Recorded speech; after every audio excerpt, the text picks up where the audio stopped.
Día 24 de agosto. En primer lugar, lea en el libro de Ezequiel los capítulos 1 al 5. Ezequiel fue un profeta del exilio. Su ministerio comenzó cuando Judá ya había sido llevada cautiva a Babilonia como consecuencia de su persistente rebelión contra Dios. El pueblo había sido desterrado. Jerusalén había quedado desolada después de que sus casas, el templo del Señor y las murallas fueran destruidas por los babilonios. Un tercio de la población murió durante el juicio sobre la ciudad, otro tercio fue llevado cautivo a Babilonia y el resto quedó en la tierra en medio de la miseria y el hambre. En medio de aquella tragedia nacional, Dios levantó a Ezequiel para proclamar su palabra a un pueblo que, aún después de semejante disciplina, continuaba endurecido en su pecado y no comprendía que la causa de toda su desgracia era haberse apartado de Yahvé. El título con el que Dios llama constantemente al profeta Hijo de Hombre anticipa al verdadero Hijo del Hombre, Jesucristo. Así como Ezequiel fue enviado a un pueblo rebelde para anunciar tanto el juicio como la esperanza, Cristo vino al mundo para buscar y salvar lo que se había perdido, revelando plenamente la gloria de Dios y ofreciendo salvación a todos los que en él creen. Capítulo 1. El libro comienza con el llamamiento de Ezequiel mediante una extraordinaria visión de la gloria de Dios junto al río Quebar en la tierra de Babilonia. Vino palabra del Señor al sacerdote Ezequiel, hijo de Busí, en la tierra de los caldeos, junto al río Quebar. Vino allí sobre él la mano del Señor. Capítulo 1, versículo 3. El profeta contempla 4 seres vivientes de apariencia impresionante. En cuanto a la semejanza de los seres vivientes, su aspecto era como de carbones de fuego encendidos, como antorchas encendidas que se movían entre los seres vivientes. El fuego resplandecía y del fuego salían relámpagos, y los seres vivientes corrían y volvían a semejanza de relámpagos. Capítulo 1, versículos 13 y 14. Pero en el centro de la visión no son los seres celestiales, sino el trono del Señor. Sobre la expansión que había sobre sus cabezas se veía la figura de un trono que parecía de piedra de zafiro, y sobre la figura del trono había una semejanza que parecía de hombre sentado sobre él, como parece el arco iris que está en las nubes el día que llueve. Así será el resplandor alrededor. Esta fue la visión de la semejanza de la gloria del Señor, y cuando la vi, caí sobre mi rostro y oí la voz de uno que hablaba. Capítulo 1, versículos 26 y 28. Ante la gloria de Dios, Ezequiel cae rostro en tierra y escucha la voz del Señor. Cristo, el verdadero Hijo del Hombre, dejó voluntariamente la gloria del cielo para venir a salvar a los pecadores. Después de su muerte y resurrección fue exaltado nuevamente, y un día regresará en toda su gloria para juzgar a vivos y a muertos. Entonces toda rodilla se doblará delante de él. Capítulo 2. Desde el trono, Dios comisiona a Ezequiel para una misión muy difícil. El Espíritu entra en él y lo fortalece para servir. Hijo de hombre, yo te envío a los hijos de Israel, a gentes rebeldes que se rebelaron contra mí. Ellos escuchen o dejen de escuchar, porque son casa rebelde. Sabrán que hubo un profeta entre ellos. Capítulo 2, versículos 3 y 5. El éxito del ministerio del profeta no dependía de la respuesta del pueblo, sino de su fidelidad al mensaje recibido. Cristo también envía hoy a su iglesia a un mundo que continúa rebelándose contra Dios. No somos responsables de los resultados, sino de anunciar fielmente el Evangelio. Él prometió estar con nosotros todos los días hasta el fin del mundo.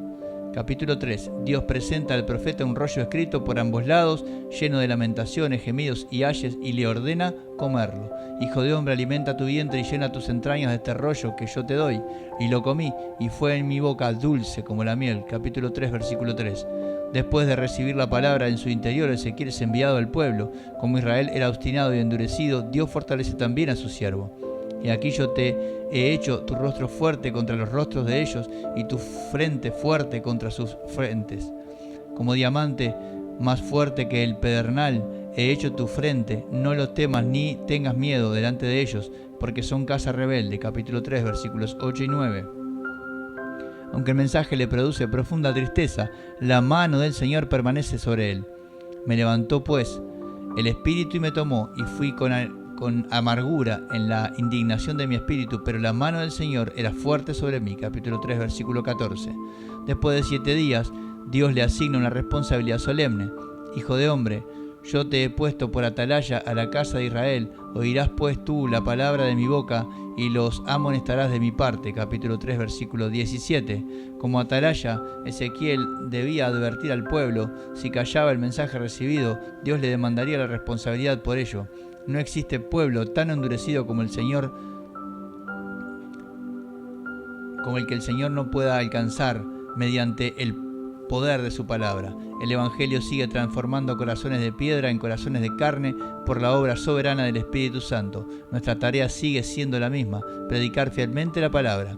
Capítulo 4. Dios ordena al profeta representar simbólicamente el sitio de Jerusalén mediante una maqueta construida sobre un adobe. A través de estas acciones proféticas anuncia el hambre, la angustia y la contaminación que sufriría el pueblo como consecuencia de su pecado. La gravedad del juicio queda ilustrada incluso en la forma de preparar el alimento. Y me dijo: he aquí te permito usar estiércol de bueyes en lugar de estiércol de hombre, y sobre él prepararás tu pan. Capítulo 4, versículo 15.